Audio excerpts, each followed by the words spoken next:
Welcome to CrashMagic. In this video we've got a fun card trick that's really easy to learn and can be performed with any number of spectators. You can also join in with this one if you like, but you will need a special pack of cards handy, and by special I mean cheap. A really cheap pack of cards that you don't mind getting damaged is perfect. It doesn't matter if it's not a complete deck and there are some cards missing. So if you're ready, let's get on with the performance. To begin, if you could give your cards a quick shuffle and then choose any 4 cards that you like, and then you can put the rest of the cards away to the side. We won't be needing those again. Now if you give your 4 cards a mix, and I want you to tear your cards in half, like so. So you've got 4 half cards in one hand and 4 in the other. Now place one pile on top of the other, either way, whichever way you prefer. Next, take the top 3 cards like this and place them together somewhere in the middle. So there's the top 3 cards. So don't put them here on the top, don't put them here on the bottom, but you can slide them together in between any 2 of these cards. So I'm going to slide mine in here. Now once you've done that, take the top card and either put it down on the table or in your pocket or somewhere safe.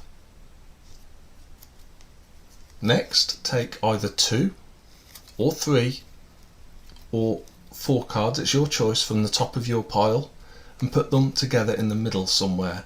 So I'm going to take 3 cards this time, but you can choose 2 or 3 or 4, and again slide them in between 2 of the other cards, not at the top, not at the bottom, but together in between 2 of the other cards. I'm going to slide mine in here like this.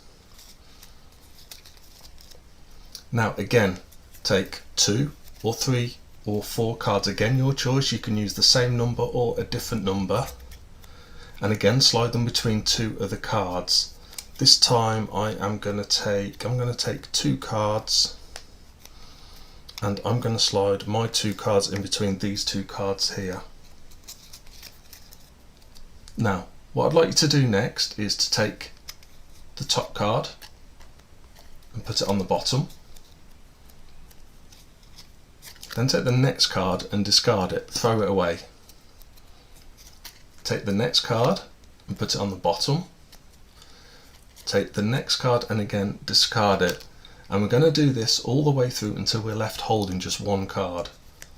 So next card to the bottom, next card, discard it, next card to the bottom, next card, throw it away, next card to the bottom, next card, throw it away, next card to the bottom, next card, throw it away.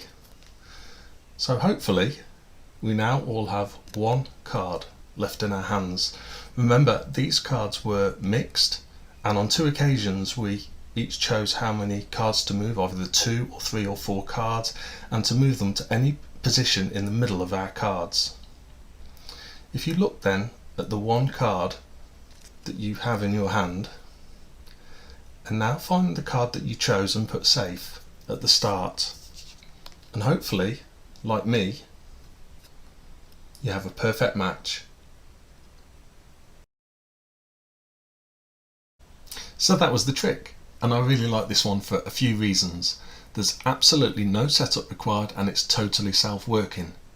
It can also be done with any amount of spectators. So if you have a full pack of cards and you use 4 cards for yourself, that leaves 48 cards, so 12 spectators. But you can of course use more than 1 pack of cards if you have more spectators. The other thing is you're not limited to using playing cards. You could adapt this trick to use other things like postcards or photos. The main disadvantage with this trick of course is that you have to tear your cards. You can actually do a version of this trick by using 8 cards, 2 matching sets of 4 cards, and then you don't need to tear them. but then you have to set those cards up in order, and I think ending with 2 halves of a torn card is a much stronger ending than 2 matching cards. But using the 8 cards is definitely a good idea while you're learning and practicing this trick. So for that you just need 2 matching sets of 4 cards and make sure they're set up in the same order. So for example, we could use a red king, black 4, red 5, black queen, and then get their matching set, another red king, black 4, red 5, black queen, and put them in the same order and place them like that. And then you can practice the trick. So you of course now don't need to tear the 4 cards in half because you've got 8 cards with 2 matching pairs. You can follow the steps exactly as they are in the performance, and instead of having 2 halves of a torn card at the end, you'll end up with 2 matching pairs, for example 2 queens. As for the tutorial itself, it is self-working, so you can just follow the steps exactly as we went through them in the performance. That then is the end of this video. If you liked it, please like and subscribe. If you've got any comments, leave them down below, and see you soon.